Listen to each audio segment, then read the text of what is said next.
da haka ko baka yin larabci a bakin to ka larabtar da alqur'ani wajen fitar da haruffa amma kar ka karanta shi da Hausa.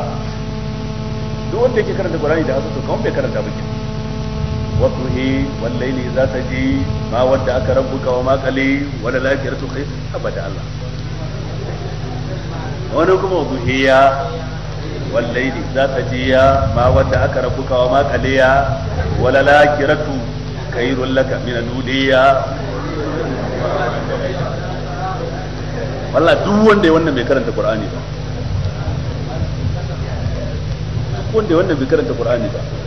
ba wai aka yi sai kai kakale irin na Abdul Basir ba wai sai kakale irin na murya wani ba. halittar da Allah ya maka ita zaka yi kokari fattakullaha mastata'tu, ku ji tsoron Allah gurgudan ikonka. ma amartukum bihi fa'tu minhu mastata'tu, la yukallifu Allahu nafsan illa wus'aha, gurgudan abin nan.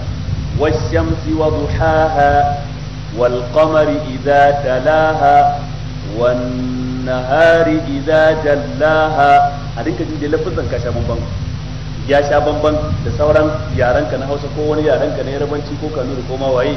ya zanto dai ka karanta Qur'ani bil lisanin arabiyyin, ba wai sai ka rera murya irin yadda ake koda murya baka iya baka ce sai kai dole kai yadda ka iya sai Allah ya baka lada.